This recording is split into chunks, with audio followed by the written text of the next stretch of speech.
Hello and welcome to the webinar from Irwin Mitchell entitled Managing Your Child's Medical and Therapy Support Needs During Lockdown. Thank you so much for your time and for joining us today. I would just like to say I'm not Carmel, I'm Michaela Morris and I'm the Associate Client Liaison Manager in Leeds. Unfortunately, Carmel's had technical issues. So as of 11 minutes ago, I'm doing her part of the presentation as well. So please bear with me if I stutter just a little. And I'm glad the second part is about anxiety because I'm feeling that very much at the moment. As a firm, Irwin Mitchell is very committed to our communities, our clients and our colleagues. And this is why we've done an extensive series of webinars to support you both in terms of your family, your work, any legal support needs, and obviously general support needs in terms of the pandemic, which clearly has affected us all in so many ways. We do have an extensive list of those events and they are advertised on our coronavirus section of our website. Do have a look at those. And also at the end, if you do have any ideas of future webinars or things that you think are a gap, do email us and there will be the address for the events team at the end of the webinar. During the webinar, if you have any questions to submit to Carmel and I, hopefully Carmel will be able to hear her even if we can't see her. Please do submit those in the box on the right. And also in the chat box, if you're having any technical difficulties, you can send those through to Olivia, who is supporting this, and thank you to Olivia for that. So we'll get started. Oh, sorry, one more thing. The event will be recorded, so you will be sent the link afterwards. So don't worry if you're not able to stay for the whole webinar. Please do go back later when it suits you. Also, I would say that quite a lot of the slides have quite a lot of detail on, which isn't ideal for a presentation, but we wanted you to have that detail so that in your own time you can go back and look at those and hopefully those resources will be useful to you. So let's get started. So as many of us continue in lockdown, we are very much dependent on government changes, government guidance, and that can be really difficult in terms of accessing treatment and therapy for your children, particularly those with additional needs. And so what we're doing is we've got this webinar and the following 4 webinars listed on your screen there. These will also be recorded, so if those are dates that you can't do, please do sign up, because even if you're not there at the time, that link will then be sent to you.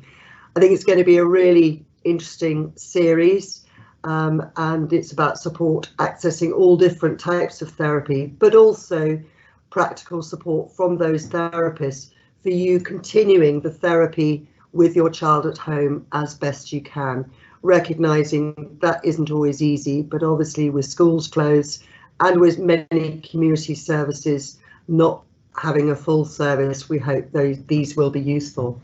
If you have any friends, colleagues, other health professionals who you think would find these useful, do pass on those dates to them. Be great for as many people to join as possible. So for us at this time, many of the issues that we have for our children we'll be looking at doing medical appointments and therapies in a very different way. And that creates a lot of stress for ourselves, but also for our children. I think some people feel, well, I don't want to put extra stress on those health professionals, but it's really important that in terms of rehabilitation, in terms of development needs, that we do access those appointments for our children.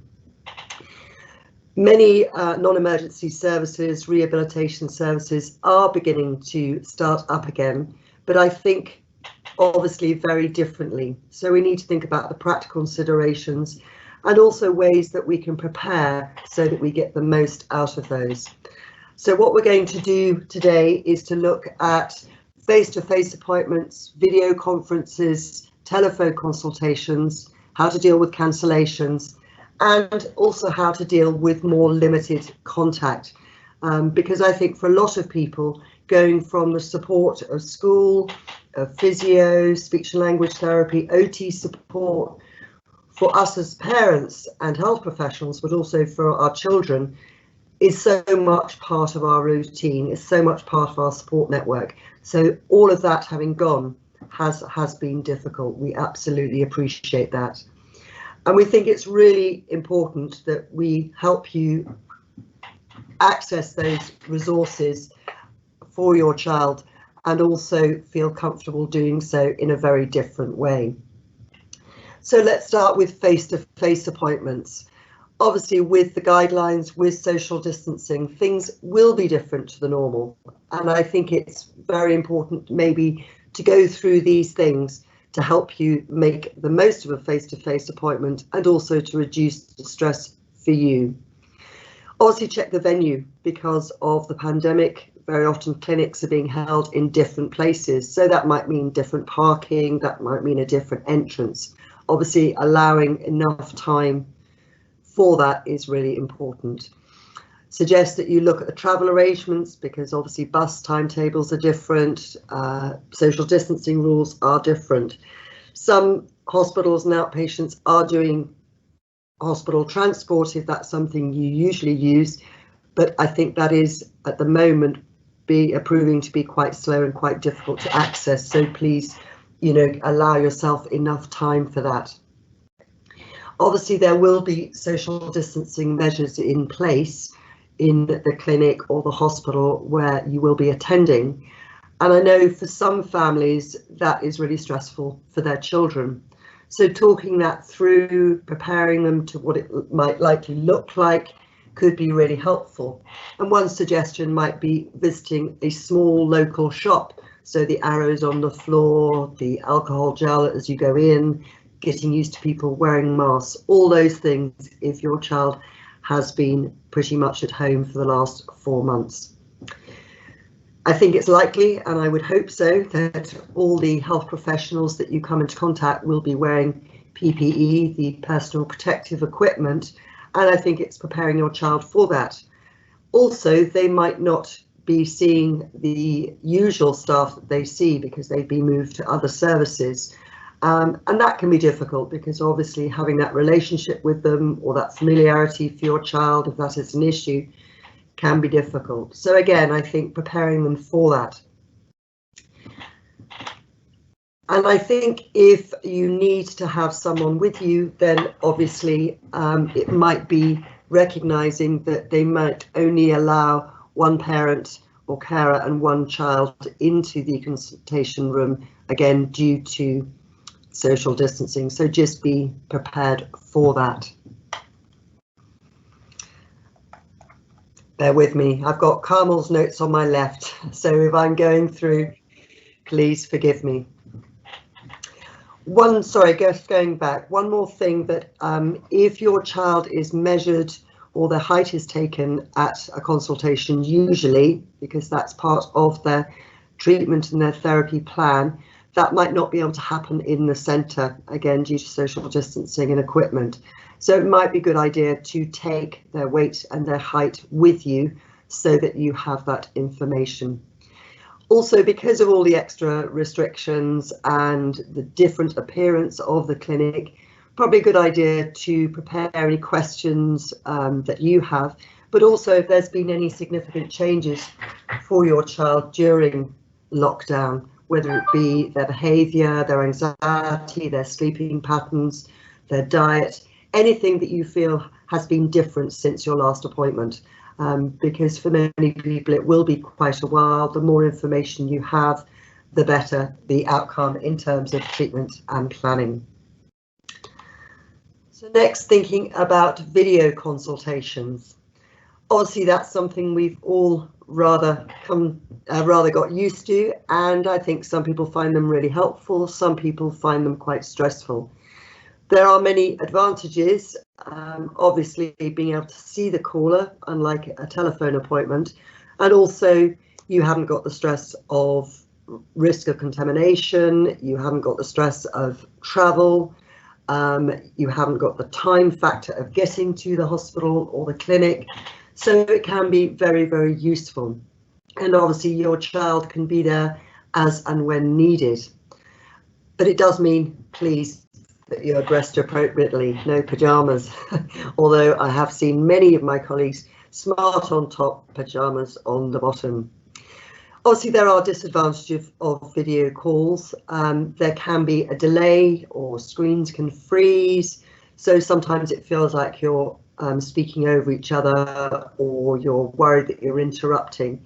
But bear in mind that those will be issues for the person on the other end, and we're all getting used to a sort of new way of communicating. Obviously, the reliability of your internet connection is important. If you are able to do it on a laptop rather than on a telephone, that's great, but don't worry if you can't. Charge your phone beforehand, really important, nothing worse than the battery going in the middle. Also, obviously, with a video call, it can be very difficult if you've got a busy household with children, dogs, people banging on the door, etc. So obviously, the room and the environment you're in, worth thinking about that before. The other thing I think it's really important in a video conference is that if there are areas of the conversation that you would like to talk to the person without your children there, it's really important that you create that privacy. And also for your privacy, it's very important that you check with the person at the other end, is there anyone else in the room? Can anyone else hear this conversation? That you need to feel safe as well. Obviously, time in these appointments is precious, so the more preparation you can do with information similar to a face-to-face appointment, the better. So moving on, and obviously, as I said earlier, do submit any questions that you would like answered at the end, or any experiences you've had would be really useful for other people to hear, of where things have gone particularly well, or things that you thought, gosh, I wish I'd thought of doing that beforehand. Do share those experiences with us. So telephone consultations, obviously those are again very different, and I know many of you will have had GP consultations by telephone. First point, obviously set a reminder of the date and the time of the call. It's very easy to miss them. It's likely that those calls might be a bit late, a bit earlier. Sometimes they might be when you're not expecting them. So do bear that in mind and have the space and the time available if possible. And again, as I said earlier, important to write down any information or questions that you have. I would suggest you make a note of what's agreed. So if, for example, the GP or the hospital nurse says, I will do a referral to, or I will send you information about, anything like that, make a note of, because it's easy for youth to forget, but also youth can then chase them if you haven't heard anything from that referral or change in medication or whatever. Obviously, it's important to have your child's list of medications. Possibly they might want to check the NHS number and obviously date of birth and address just for security. And as we said earlier, any recent changes in height or weight. I think in many ways it's much easier to change a telephone appointment than it is a face-to-face. So if you feel, oh, this isn't ideal, an ideal time that suits you, then they are much easier to change than video conferencing. But remember, if you feel actually that wasn't a very satisfactory communication, you can always say, is it possible to have the next one by video, or is there a clinic situation that is safe for us to attend? Cancellations and postponements. We're used to those in normal life, but obviously at the moment a lot more of that is happening. And I think it's very important to recognise that all of us, and that includes healthcare and social care professionals, are working on, as it says here, reduced psychological reserves. We easily get more snappy or more impatient. And I think that's mainly because of our threat system. We're on edge. We're feeling nervous about attending hospital in the first place, or nervous because we've got relatives who are unwell. We're on edge. We're looking for danger. So that can make us more reactive. And I think it's really important that when, you know, we're told for the third time our appointment has been cancelled or moved, we all want to react. We all want to become defensive. But I think where we can be kind and understanding, and obviously this applies both ways, obviously really important, because I think the system is clearly under a lot of pressure and things are being cancelled. But I think it's also really important that you're able to express your frustration and your concerns, but for your own sake, and you know, for support and ongoing care from the health professionals, really important that you look after yourself in that. Now I can see on my screen, I'm delighted to say that Carmel is now with us. It's very dark, but I can see her face, but it's in the shadow. So hello, Carmel. I'm sorry you've had such a tough time. Hello. Thank you very much. You've been doing a That's all right. A bit hesitant, but I hope that the messages have come across so far. Thanks to everyone for your patience. Carmel, would you like to request control, or do you want me to carry on clicking the slides? I'll let you carry on taking the slides for just a moment whilst I get myself in order. I'm not quite sure why my video is so dark, but I can assure you it is me. I can wave so everybody knows that it's not just a picture stuck on a window somewhere. Lovely. Shall I just carry on to the next slide while you're getting yourself together? That would be brilliant. Thank you so much. Lovely. And I should say, everyone, Carmel is going to be sending me a very large box of chocolates after this. You're my witnesses. So on to the next slide. Again, so in the same way as with appointments that you've had where you have agreed a pathway forward, I think it's really important that you make a note of any advice. So if they say, please ring back between 4 and 5, or please can you phone a different clinic, that you write down that information. I think it's really important that you get the name and the number or the email to follow up that information, because obviously you don't want that to slip through the system. And also, as I said earlier, if you do feel that what type of meeting you want is going to be more helpful for you and for your child, probably important to request what type. Obviously, there might be a delay if you want a face-to-face, so being flexible on both sides is obviously really important. And it's being patient together. We are very much in this together. Are you ready? Absolutely. Thank you, Michaela. And yeah, a huge thank you for everything that you've done so far. I think, you know, I've been able to listen in as you've been delivering, and obviously, you know, prepared the content of this presentation beforehand. And I think it's really worthwhile just taking a moment to reflect the huge extent of changes that we've all had to just adapt to in a really short period of time. And the reality is that this is most likely going to be the way that services are delivered, certainly for the foreseeable future. I can't see that things are going to change dramatically in terms of service delivery much before the end of the year, and that's because of the huge changes that have had to be put in place in hospitals, in healthcare settings, moving people around, changing the purpose of buildings because of the COVID pandemic. So whilst all of that is going on, I think what people are experiencing generally, and this moves on to the next slide, is that we are having more limited contact with healthcare professionals than we might have been used to in our routine lives beforehand. And that's because almost every service is experiencing additional strain and pressure on their services.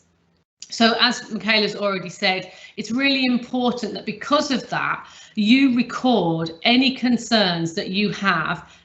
Doesn't matter how minor they might seem on any given day, about your child, because what we do know is that children's presentation, their healthcare needs, their behaviour, their mood, they all change over time, and they change on a day-to-day basis. And if we're not recording some of those changes, it's easy to get kind of caught up in the moment of an appointment and only reflect what's happening on that day.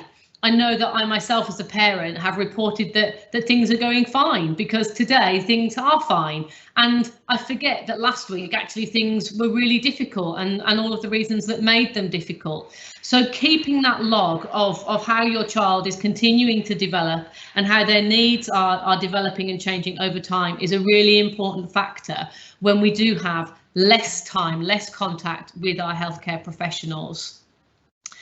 I think the other thing to bear in mind is that because we are shifting to this new way of accessing services, video and telephone conferences can lead to a sense of intrusion and vulnerability. And that might seem a bit of a strange thing for me to be saying, but you know, historically, we've probably all been in situations where we've moaned about having to make long journeys to hospital appointments, taking time off work, pulling children out of school, having to organise transport, all of these things which put additional stresses and strains on our family life.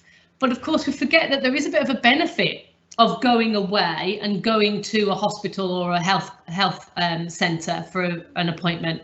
And that is that on the journey home, everybody involved has that time and space to reflect on what's happened, to process the information, to plan for what's going to be coming next, to kind of dust ourselves off and prepare for the rest of the day. And we miss that when we're having those appointments coming into our own homes. Remember, your home is your safe space. This is, you know, the place that you come to as a retreat, as a place of hopefully relaxation and recuperation. So it's really important that we define the time and the space that we give over to appointments, and we make sure that where possible, we give ourselves, even if it's just 5 minutes between, you know, that difficult conversation with the consultant and then going back into the hubbub of family life, so that we reduce the risk of us kind of spreading that stress throughout the household. Unfortunately, you know, whilst generally things go really well, unfortunately things do sometimes go wrong. And I did want to just spend a couple of minutes explaining to you the processes that we need to go through should we need to be making a complaint during the time of the pandemic. The first thing is obviously to ensure that you've got the most up-to-date information about how to do this properly. And at the bottom of this slide, you'll see that I've made a note of the Patients Association number that you can call for further advice. It's really important that you think about the exact nature of why it is you want to complain. Is it because there is, you've fed up with the situation that we're in and services aren't being delivered in the same way? Or is it because something specific has happened? And I think that's really clear, really important process that you go through yourselves so that you can be clear about what information you want to take forward as a complaint. But it's also important to note, and this goes on to the next slide, that actually at this moment in time, the NHS has had to pause the investigation of new and existing complaints, because obviously they are having to focus their attentions on dealing with the most in need patients across the country. That doesn't mean to say that your complaint isn't important. Of course it is, and it is still very valid, and we want to make sure that we are all striving to improving the health service. But it is likely that at this stage, any new complaints will be logged and dealt with at a later date. And on the next two slides, you've got the website links for more information and support around how to raise a complaint at this particular moment of time. All that we've gone through there maybe sounds kind of a little bit downhearted and a bit downbeat, but actually there is some really positive news to share with you that has come out because of these extreme circumstances that we found ourselves living through over the last 4 months. And a recent study which looked at the impact of coronavirus on rehabilitation has highlighted some real positives, which I hope we can all take forward into the future. And this is because services are being delivered differently in all of those ways that we've talked about already this afternoon. And the first big positive that comes out of that is that specialist teams are being brought together earlier on in the process, so that rehabilitation can be planned in a holistic way. And any of you who have had to wait long periods of times to bring together what they call a multidisciplinary team, a team of consultants, therapists, other healthcare providers, support staff, that's a huge undertaking for the health service. And online meetings have enabled that process to happen much more quickly and earlier on in the care of children and young people. So that's a huge thumbs up, I think, for families moving forward. The second one is that because none of us are having to travel around, there's more time in clinic, which means more time for appointments and more time for communication.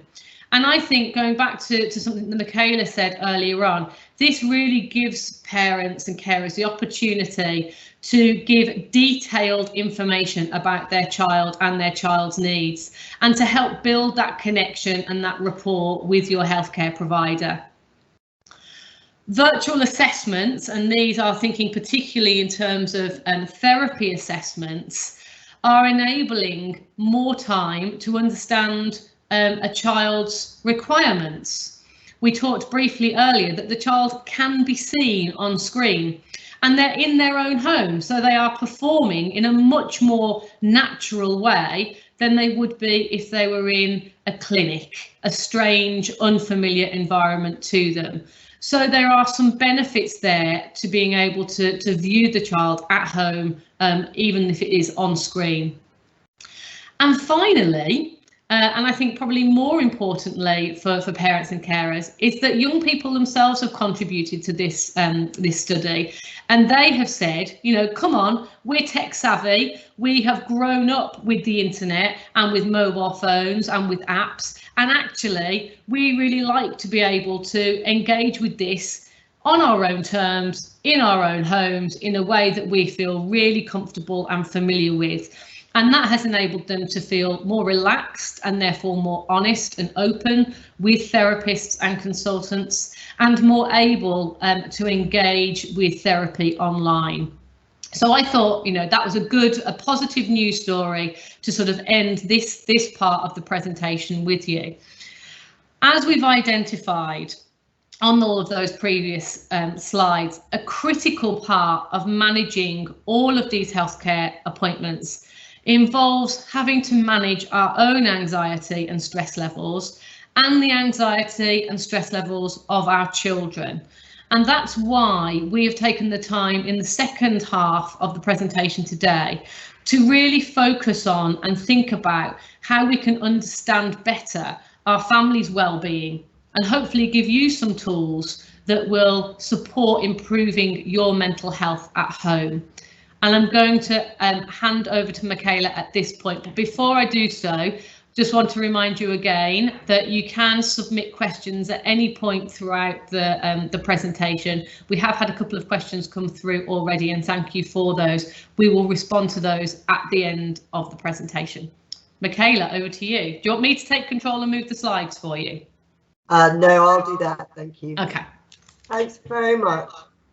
So, as Carmel said, what we would like to do in this next part of the presentation is to think about well-being, because so often when we have a child with additional needs, the focus is on them and their siblings and just keeping things going.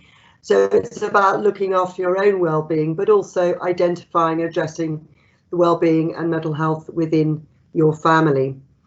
Obviously, we all deal with a certain level of anxiety and stress And for many of you, that will be something, sadly, is heightened much of the time because of the difficulties that your child experiences. But obviously in a pandemic, it then adds many, many other layers. So these are the areas I would like to cover. There are so many resources out there for us, and I think sometimes it can become overwhelming. We get information overload. So apologies if there is quite a lot of detail there, but please, feel it's a resource for you and for the family. But also, if there are specific things that you are looking for or particular anxiety that you or any of the family are struggling with, do feel free to email myself or Carmel after the webinar. So these are the areas we are going to be looking at. But a first reminder, life is tough anyway, and then we throw in the joys of a pandemic. It's been a very, very stressful time, both in terms of the uncertainty, in terms of the unknowns, in terms of the way we've had to do life so very differently, not having school, not having access to therapy, etc. And I think sometimes it can be very easy, because we're in a sort of defensive and time of anxiety, that we can all compare ourselves to other people. So, for example, I live alone, I work alone. There are pros and cons of that. I feel for people with children in a small space without a garden, but then they might think, gosh, but I couldn't do this on my own. So we are all in the same storm, but we're all in very different boats. And our boats are very much up and down. As Carmel said earlier, one week we think, actually, we're doing okay. Homeschooling hasn't been a nightmare this week. I've managed to get decent food on the table. We've got through this week. And then the next day can be a really tough day. So our boats are very much up and down, but we are all in this same storm together. You're doing the best you can, and you are doing great. Sometimes we so often are so tough on ourselves. We think, gosh, look at these wonder families who are doing internet history lessons, quizzes, nature walks, home baking, making pictures for granny, visiting local shops, feeling safe. You're doing the best that you can. And I think that's so important for us to remember. And that's good days and bad days. And the person that we can most affect and most change and be most kind to is ourselves. And that is so important. It's so easy to think, oh, well, they're doing better than I am, or I should be doing okay because I've got money coming in, I've got a garden. But it's really important that we just look after ourselves and say, actually, I'm doing as good as a job as I can in these very unprecedented, but also very unpredictable times. So I think we really need to remember that. In the old days, when we used to be able to go on aeroplanes, you will probably remember on all planes, their safety video, they get to the bit where it talks about the oxygen mask. And they always say, put on your own mask before you help others. Not put on your child's mask or your great Aunt Mabel's mask in the seat next to you. Put on your own first. And it's worth thinking about that, because obviously that doesn't come naturally. As a mother, as a husband, as a wife, as a daughter, as a healthcare professional, your gut instinct is to go and help everybody else. But you need to put on your own emergency mask first. You need to look after yourself so you have the resources, the oxygen, the strength to help others. Excuse me. I think we need to recognise that not only is it a time of heightened anxiety, and being very aware that many of the children we work with might have anxiety disorders and behaviours related to their anxiety or their different way of seeing the world. But at the moment, we have in addition a sense of threat. And that sense of threat is all around us. And there's some examples there. That sense of threat where we worry about the impact that this 4 months at home is going to have on our children. We worry because we watch the news. We have a sense of threat about the separation from family, about whether we're going to get the virus or someone we know has got the virus. That sense of threat for so many people, where they haven't been able to attend the funerals or be with their loved ones when they died. There is such a sense of threat all around us. And obviously that includes finances, it includes whether the children are going to be able to go back to school, etc. And with that sense of threat, that heightens our anxiety. Any difficulties we had in coping, any obsessive behaviours, any unhealthy behaviours that we had before, probably in this time of threat are being exaggerated. So all the more reason that we need to look after ourselves.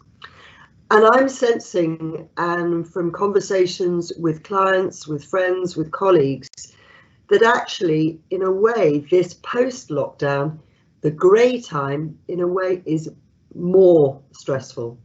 When we were in lockdown, we knew exactly what we couldn't and couldn't do. We knew we could go out for a half an hour of exercise. We knew that if we were shielded, we stayed home. We knew that we weren't able to go to the supermarket very often.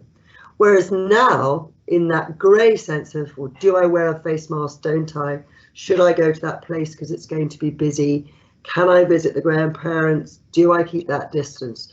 This grey period, in a way, has upped the level of threat, the level of uncertainty. And I think it's worth recognising that. And I think, as Carmel said earlier, that actually that sense of the adjustments are still happening in so many ways. We still are living with that sense of threat, and now with a sense of grey. I think with that sense of threat, and all these things would also be common with any anxiety disorder and also many depressive disorders, we may be experiencing some of these, and obviously us as individuals, but also members of our family, our children, even our pets, all the relatives, everybody may be experiencing some or all of these in obviously different degrees, some being more of a problem than other.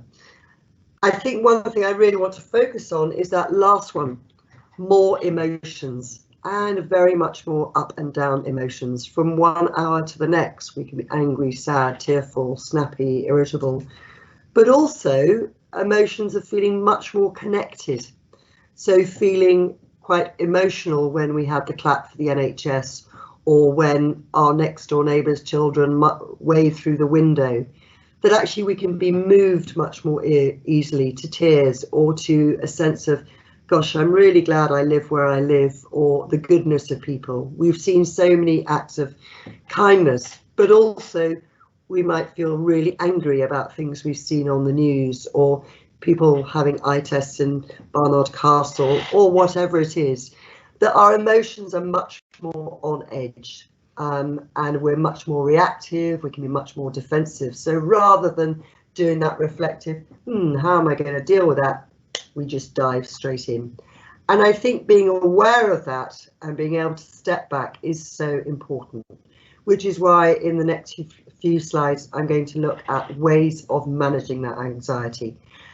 I put all of those down mostly because the first step of managing our stress and our anxiety, and if we feel our mood going up and down, is to recognise it.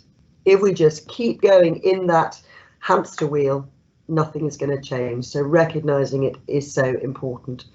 So looking at ways that we can manage our sense of threat and anxiety and stress.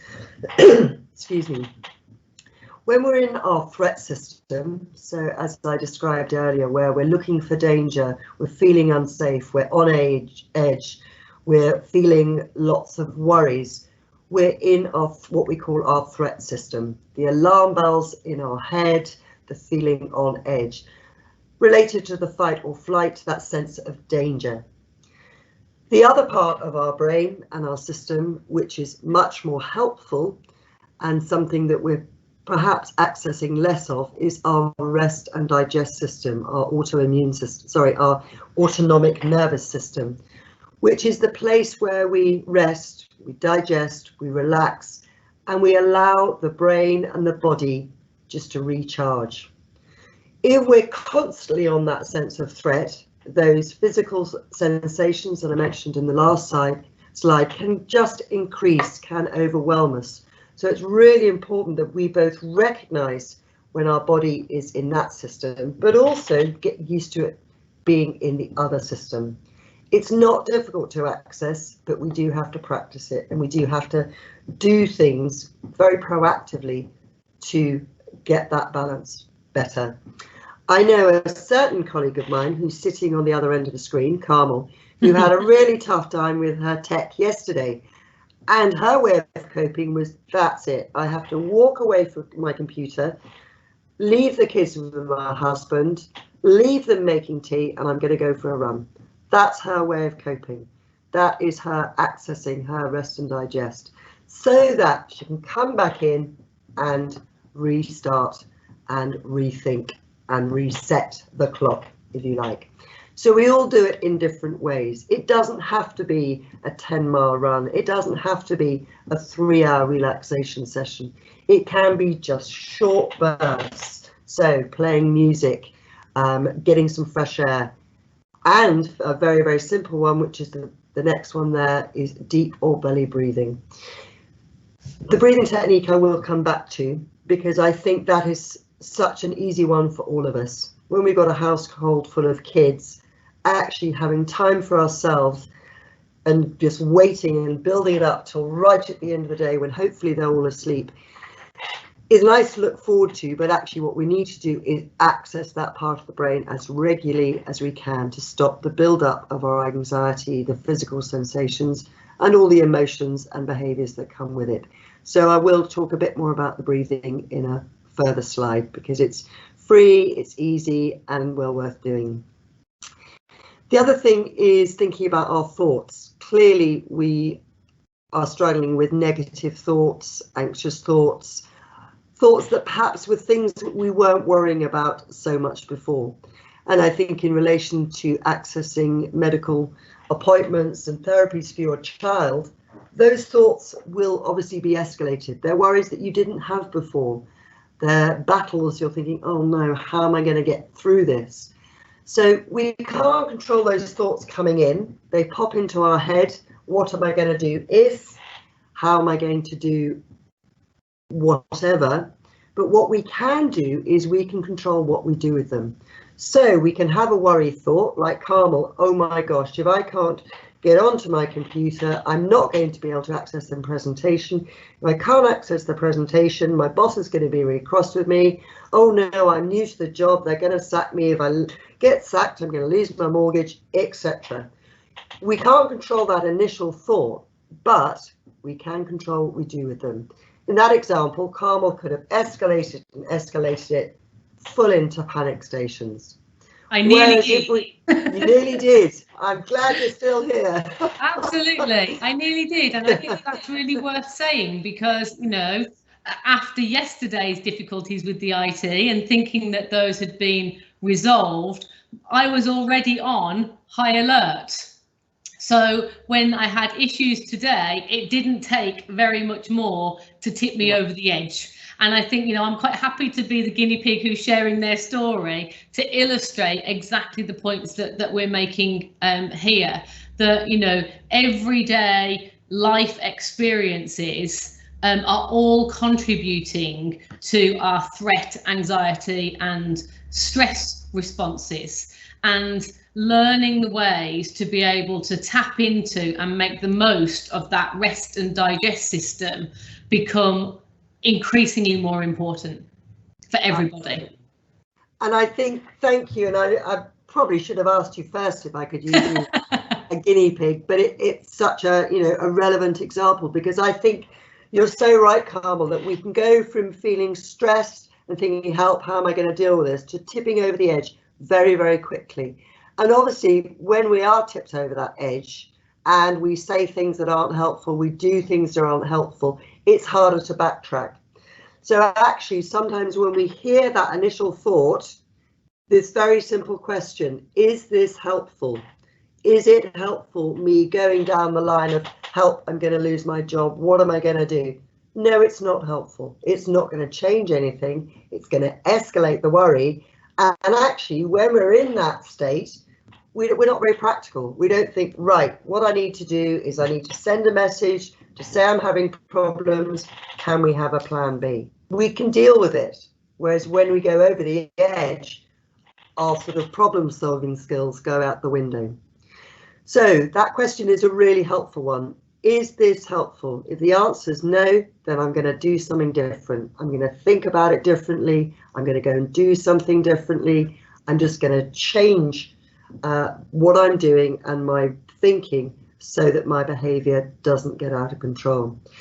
If the answer to is this helpful is yes, in other words, I'm stressed because I realize I've got to do X by 4 o'clock, then it gives me that nudge to do it and I get it done. So if the answer is yes, it's something practical I can solve. If it's no, and very often those are the hypothetical questions. What happens if the kids don't get back to school in September? What happens if I can't get an online slot for the grocery deliveries this week? You know, there are lots of hypotheticals, lots of unknowns, but the one thing worry doesn't do is solve it or make it any better. We all worry, but it's what we do with those worry thoughts. That's really important. And the other thing, which is so important, and we've all learned this in so many different ways, that it's so important to keep connected with family, friends, and any support groups. If you have links with support groups with families or friends who have children with similar needs to yours, keep connected to those. Although I think it's important to say that actually I think people are finding they're getting what I call Zoom fatigue. It is tiring. It is a different way of communicating. And sometimes I certainly think, oh, I just can't face another video call.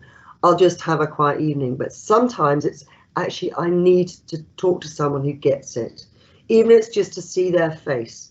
So keeping those connections. And I think particularly on bad days when we don't feel like it, or even if it's just a text or a WhatsApp message, keeping connected is so important.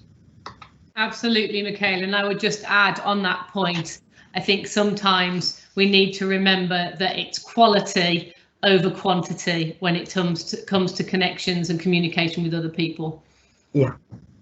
And it's also sometimes about being selective, because I know I have some friends who are incredibly supportive. I also have other friends who I'm very fond of, but they are the kind of people who do tell me, oh, you should be doing this, or well, I'm finding that I can do this, and that actually you come away from the call feeling more drained because actually that probably wasn't the right person for you to speak to at that time. So it's also when you're feeling vulnerable, thinking actually, who gives me energy, who helps me feel good about myself, rather than the ones who are going to, you know, say, well, I'm coping really well, thank you. Actually, they're probably not the people I need to speak to at the moment. A friend of mine says that in life there are two types of people, simple as that. There are drains and there are radiators. At the moment, we need the radiators. So the people who are radiators in your life, keep connected with them. I'm not saying ignore the drains, but just listen to your mood and how you're feeling and thinking, okay, what do I need? And who would be a good person to call for that? And thank you, Carmel, you're definitely a radiator for me at the moment. So, just thinking about your child's anxiety, we've thought about your anxiety and ways of coping.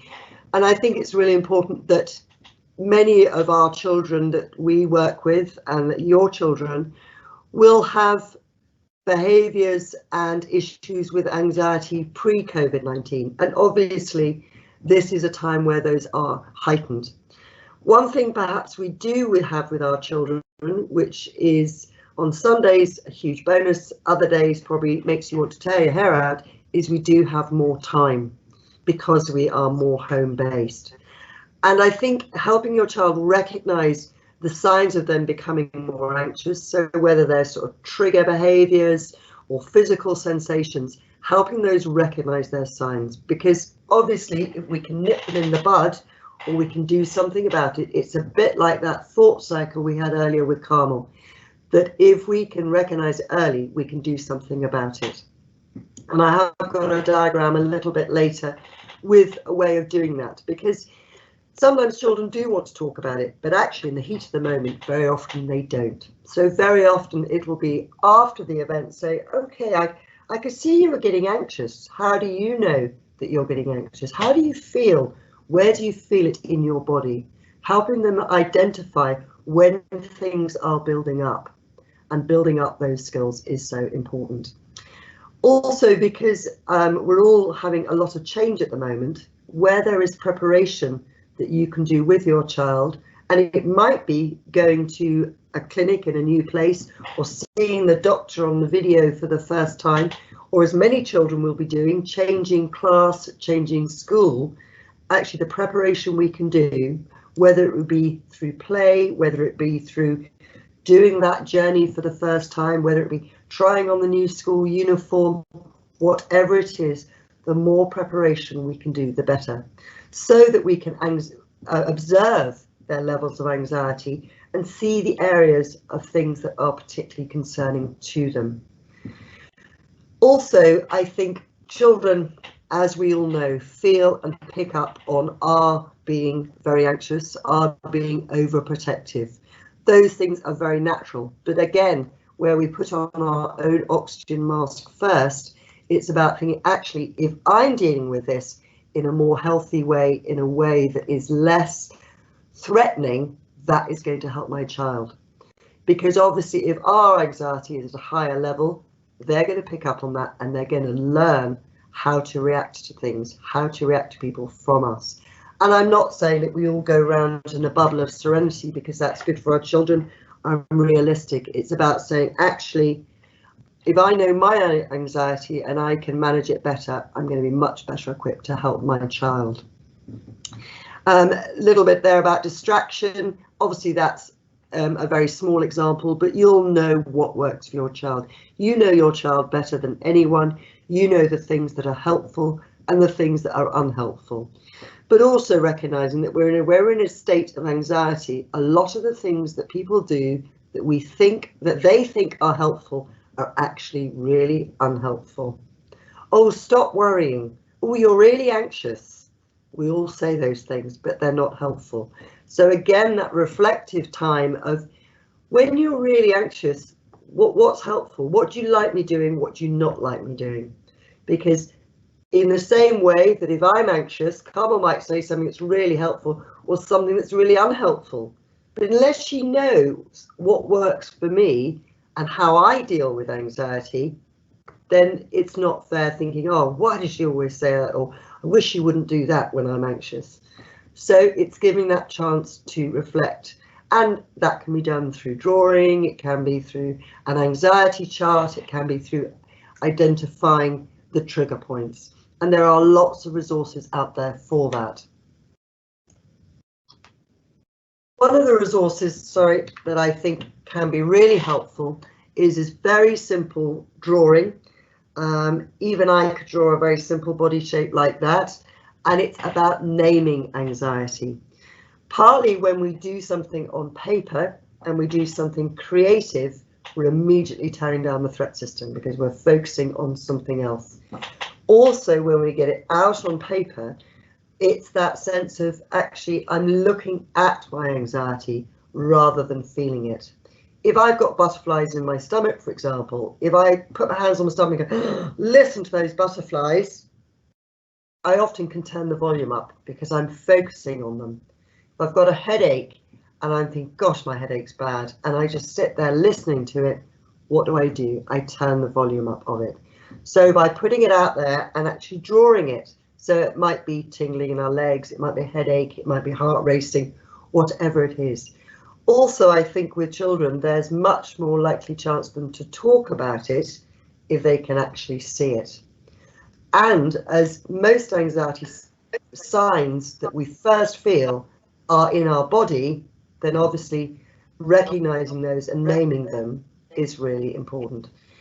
For some children, it might be, what do I do when I'm anxious? So I twiddle my fingers, or I rub my eyes more, or I stride around the room more, or I wave my hands around, whatever it is, you might do a little chart like that as well.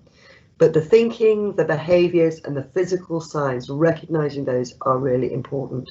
And also you've got that as a bit of a reference point, so that if there's another time where your child is anxious, you can return to that. It's a resource that you've got and can be really helpful. But also as a reflective tool for hopefully when the period of anxiety has passed. And I think for children, Michaela, just to come in there, I think that process is really important because it actually helps children to understand that those feelings, those physical feelings and experiences that they might be having, those thought processes that they might be having are perfectly normal.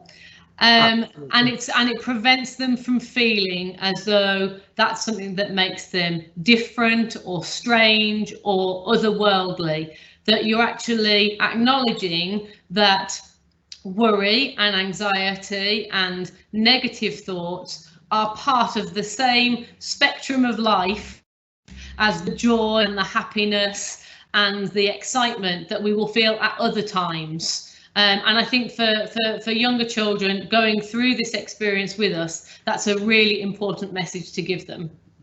Absolutely, I'd so agree. And I think also because, you know, they're well aware of COVID, they're well aware that it's a very dangerous disease, that actually, if they get new sensations in their body, there is also that fear of, help, what's happening? Have I got COVID? Particularly say they get tight chest pain, which is a classic anxiety sensation. It's really important both to normalise them, as you say, but also to recognise them as being anxiety. Because we all know that actually if anxiety escalates and if it leads to panic, it's the physical sensations that kick panic off. So the heart racing or the tight chest starts triggering really, really strong thoughts of, I'm having a stroke, I'm going to die. So again, if we can recognise those physical symptoms in the early stage and say, that's absolutely normal, it's my body saying, I'm feeling under threat, I'm feeling anxious. So yeah, really, really important. So Michaela, I'm conscious that you have done a lot of talking and probably need at least a mouthful of water. Shall I carry on through the diaphragmatic breathing rather, whilst you take 2 minutes? Thank you. You're very welcome. Okay, everybody. So what we have on this slide is the explanation for diaphragmatic breathing, and also a little poem that can be used with younger children as a guide for the benefits of this approach. And this is for anybody to do at any point in the day. As a mum of 3 myself, I found that I've been using this approach more and more over the last 4 months, almost as a way of us all just kind of checking in with each other at different points throughout the day. It's good in the morning to kind of prepare yourself for the day ahead before you switch on the computer, before children log into Google Classrooms or whichever other online learning resource that they've been using and finding out what they've got to do. It's good at lunchtime to kind of break up the day, to make that transition between activities. And it's fantastic towards the end of the day to say, actually, do you know what, this is what's happened. But now we're able to switch off from that and we can start to prepare for our relaxation and for bedtimes and for kind of drawing the day to a close. And it's really, really simple. But like everything that is good for us, it takes practice to do it really well. And we thought that we would have a go at doing this actually whilst we're on screen and live today. So as you can read from the instructions, we're going to inhale for the count of 4. So 2, 3, 4 and hold. And exhale for the count of 4.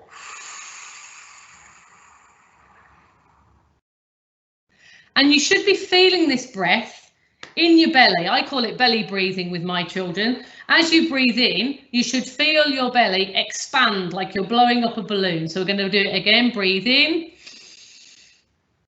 and hold and breathe out.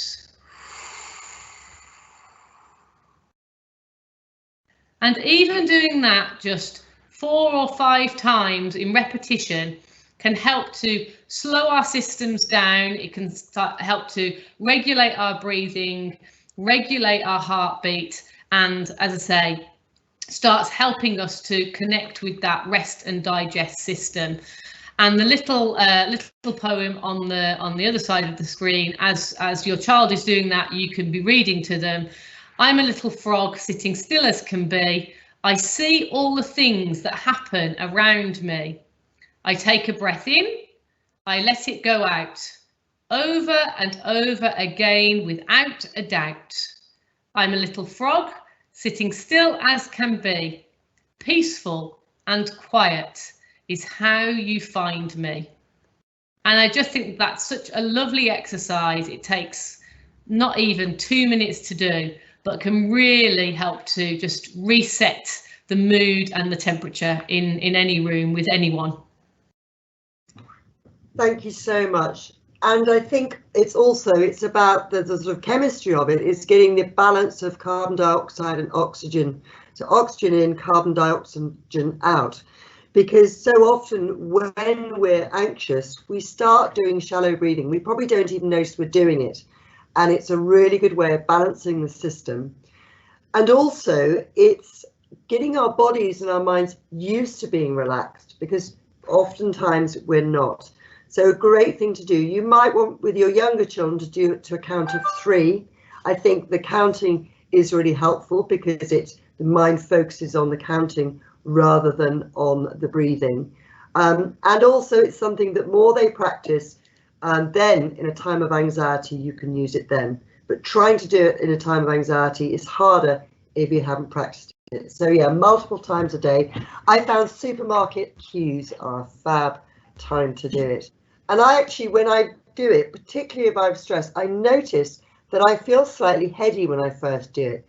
And that's my body going, thank you for actually doing a bit of balancing. The other thing that I think some children quite like, the fun of it, is that if you put your hands on your stomach while you're doing it, because you're breathing right deep down into your belly, into your diaphragm, your hands actually rise up and they like watching it. So they're finding it difficult. They've got something to focus on. They can see their tummy coming in and out. They can see their hands moving. So that's another thing to go with it. So just a few more ideas in terms of helping your child manage anxiety. I'm conscious of the time, so I'm not going to go through all of those in detail. But I think, as it summarizes there, it's really important for your child to talk to you or another adult about how they're feeling in these uncertain times. Sadly, there are lots of unknowns and we might not know the answers, but I think there are practical things we can do. So a feelings box, as suggested there, or a worry box, so that actually things coming up and you're not able to deal with it because you're working or you're out in a supermarket or whatever, that they've got time and space, that they know there is going to be their time at the end of every day to address those things. Obviously, and many of you far more of an expert than I will ever be, play. Play is one of the best times for children in terms of quality time, but it's also a distraction time from being upset or from COVID. It's a bit of an escape time, but also obviously good for both of you and in terms of relationships and dealing with anxiety. And then a little bit there about their behaviour. Now, obviously, we're talking about sort of the normal levels of anxiety and then the heightened levels of anxiety. It, I hope, goes without saying that if you feel your child's level of anxiety or low mood or behaviours have really escalated to the sense that you are worried about their mental health or their being at risk to themselves or to others, are beginning to lash out with you or with your other children, that it is really important that you get help. It's really important that you access the children and young people's mental health services if this is needed. If you're not sure, ask, access your GP. Those services are there. There's also some resources at the end of the presentation about organisations that provide some really good information about how to talk with your child about the virus, about the pandemic, also about some really good online resources, particularly for teenagers, and helping them have coping mechanisms, because very often they're not going to want to hear it from you, but actually them being able to access materials that are written by young people, for young people, sharing their experiences can be really helpful. And just a few activities. Calm down jars. I think I'm going to make one of those for myself and Carmel. Great, so easy. Warm water, glitter in a jar, distraction, but also just something to focus on.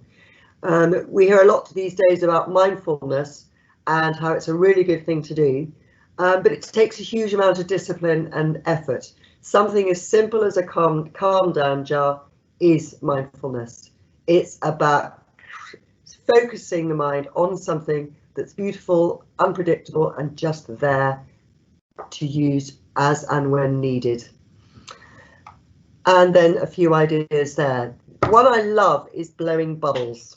If you think that the breathing exercise is just difficult for your child, if they're blowing bubbles, they are slowing down their breathing immediately, but they also have something to focus on and something that is more controlled, because when they're breathing bubbles, they're slowing it down to get the best bubble they can.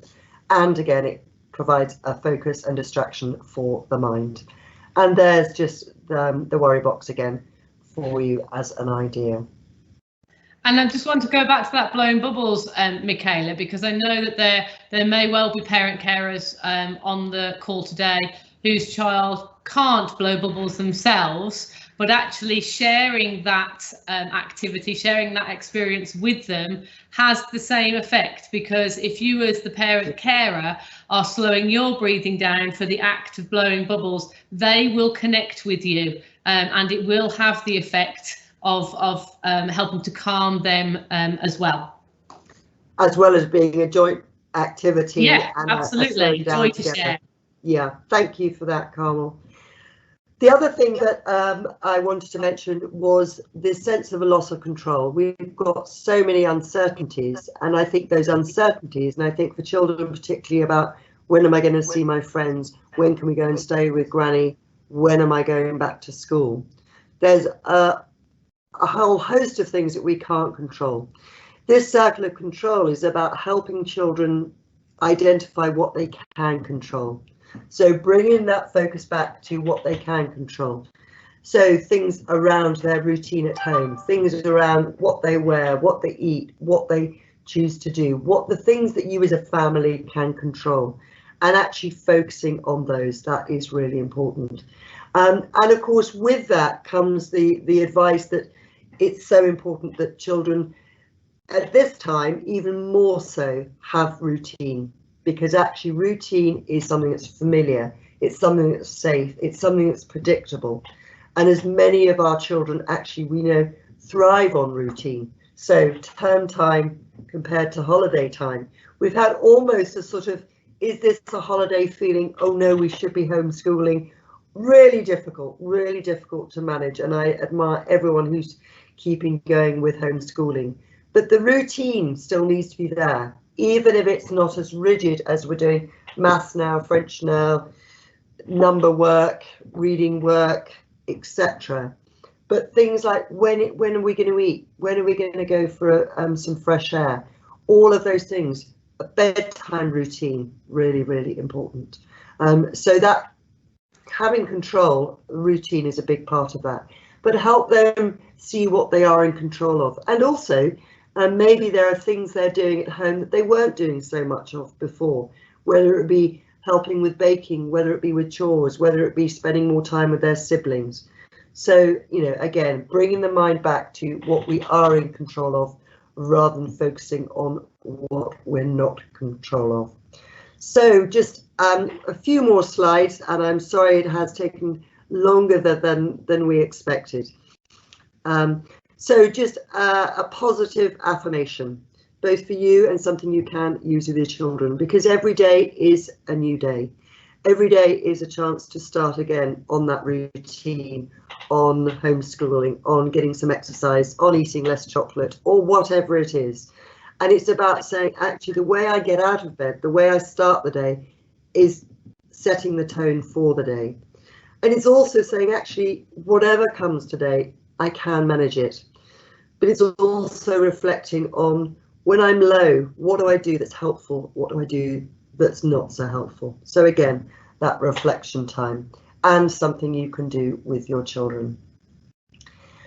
And at the moment, it is a time that we can thrive and not just survive. There are many days where we think, actually, I am just surviving. Today, I didn't kill any of my children. They got fed. They sort of got washed. I'm surviving. But actually, I hope that we also take the opportunity and we recognise it can also be a time to thrive.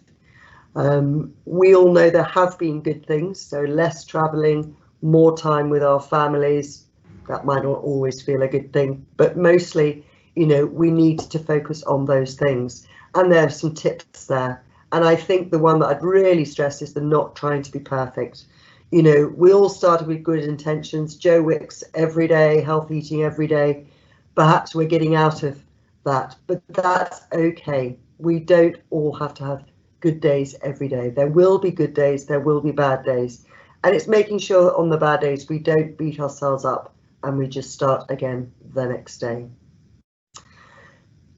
Self-care, as I've said in previous slides, looking after our well-being is so important because, as Carmel said, in the same way of accessing appointments, NHS, schools, this is the new normal. This isn't going to go away for a considerable amount of time. We're adjusting every day. And on those days where we've got more change, more adjustment, it's really important that we don't give ourselves a hard time and that we do recognise that we are doing the best we can. So self-care, care to each other, and really important that we manage our anxiety and be as prepared as we can for all the things ahead. There are some resources there, some of it around sleep, because obviously sleep is so strongly affected in times of anxiety. Childline has some really good information there. It's got a really good example breathing exercise, some really good information about anxiety, and also about COVID, specific resources around COVID and talking to your children about that. And then Young Minds, more for sort of young people, teenagers, but some, again, really good resources. There's masses more, but I didn't want to overwhelm you with those. So, on to questions. You said that some had been posted earlier, Carmel. Yes, we've had just a couple come in, and just a reminder that people can continue to forward questions onto us even beyond the end of this presentation, and we can respond to those separately. But the first one that's come in says, my child has to go into hospital for day surgery, and I'm not sure what to expect. And I think that's a brilliant one, because I think all of us are experiencing that sense of, well, what happens now? How do I prepare for something when there are so many grey areas? I think my advice on this one would be that the first thing to do is to obviously make contact with the hospital and find out exactly what the plan for the day is. With it being a day surgery, the likelihood is that the child and probably the one parent or carer who can accompany them will need to have a COVID screening test prior to their visit into hospital. So we need to start the preparation probably a few weeks before the event. It may well be that there needs to be a period of isolation before going into hospital as well. So these are all important things that you need to find out about, so that you can help to, first of all, prepare yourself, put on your own oxygen mask, and secondly, then to prepare your child. All of the things that we touched on earlier in the presentation are likely to come up. So meeting new people, different people to the team that your child is used to. Thinking about communication needs when staff are wearing PPE. I had the experience of being in hospital myself recently with a child, and there were a couple of things that I noticed straight away. Number one, everybody in the hospital had a face mask on. Okay, we can get over that little hurdle. We can prepare for that. What you perhaps can't prepare for is the fact that when everybody is wearing a face mask, it's really difficult to identify who's talking if you're in a big room or a ward with a number of people. So that might be something that you need to think about with your child, to help them to understand how they are going to conduct themselves, how you're going to be able to communicate with people throughout the day. And linked with that, I would also identify how are you going to get home, because as Michaela touched upon earlier, the expectation is that you have your own transport. I think that is the default position for the NHS at the moment. We know that there are changes and restrictions to public transport, so that is something that you will need to plan for ahead of time. But by all means, if there are any other questions relating to that particular matter, do get in touch with us. Michaela, I don't know whether you had anything else you wanted to add for that one. No, again, I think it's all the things that we said earlier about face-to-face appointment, but also obviously if there's any risk, because day surgery, anaesthetic, etc., making sure that they're doubly aware of any possible allergies or anything like that. I think at the moment it's just double checking everything. Yeah, absolutely. And obviously preparing your child for that, because if your child has been shielded or a member of the family, actually seeing a room of people covered in masks is quite daunting. So sort of, that preparation, so important. Yeah.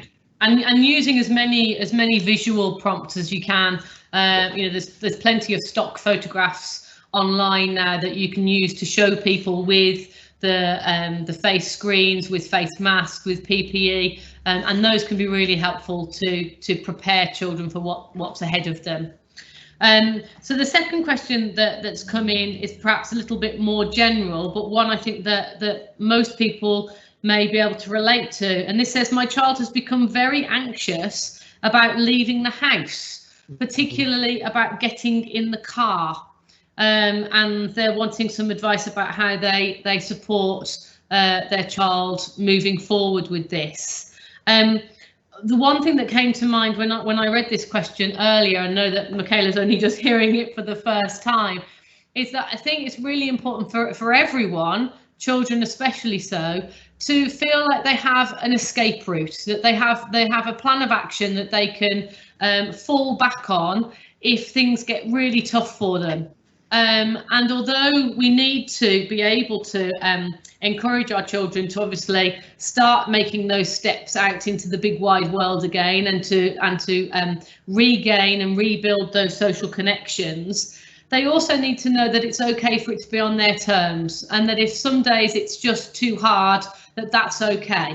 There are some days when they're going to have to do it, and I think if we can have those conversations about when it's okay to have an escape route and when it's kind of a hard rule that we have to do it, for example, if there has to be a particular journey taken, then that's a conversation that you can have before the event. Again, it's all about preparation and planning, so that you're not throwing people into an anxiety provoking state unnecessarily. I think I would absolutely agree, but I also think it's really important that it's identifying what the anxiety is. If your child has a history of not liking going in the car, then this is going to be, a difficult time. But it's actually looking at, and again, you might want to do it in a diagram. What are their fear thoughts? What are you frightened of? What do you think might happen? Because actually, what you might guess that they're frightened of, is it that they're going to get stopped and tested for COVID? Is it that they might meet other people? Is it because the car journey they associate with going to school and they can't go to school and they're not allowed to go to school? Is it because they might need to go near a supermarket? That actually establishing what that fear is, what they're frightened might happen. Yeah. Breaking it down so that actually the first step is maybe sitting in the car. Maybe it's just walking to the car. Maybe it's driving around the block a few times, so they're not actually going anywhere, and actually breaking it. Because I think absolutely on their terms, but I think we need to recognise that in the anxiety circle, what goes from being something that makes them anxious to panic is very often based on avoidance. That by avoiding something, we're building up the fear. That actually what we need to do is to break it down and to do it in small chunks. And it's not that the fear is going to go away, but that actually it's addressing it, learning from it, and what's the next step. So break it down. So what's the biggest, scariest thing about getting in the car? It's driving on that big scary road, or it's going to school, or it's whatever. That's the big fear. And then breaking it down into, okay, so what is manageable in the car? Oh, sitting in it and having my breakfast in it. Great, that's somewhere to start. Small steps, but actually, I think obviously there will be times where it is just not a goer, and that's absolutely, don't battle with that. But actually, building up the avoidance could create a longer term problem. Yeah. And you'll know your child in terms of, you know, what happens when they are frightened and they want to avoid something. And it's establishing whether that's related to COVID, and actually, have I worked out what they're frightened of? Because as we all know, children have vivid imaginations. A mask might mean that someone is hiding their identity because they're frightened, because they're a bad person, because that's what robbers do when they go to the bank. That's what they do, superheroes do, so that they can get away with doing bad things. So actually, have you even talked about why people wear masks, and that this is a good mask? You know, so I know that's a silly example, but that actually it's finding out what the fear is so important. And you can do that pictorially. What are they thinking? What does it make them feel in their body when they think about going in the car?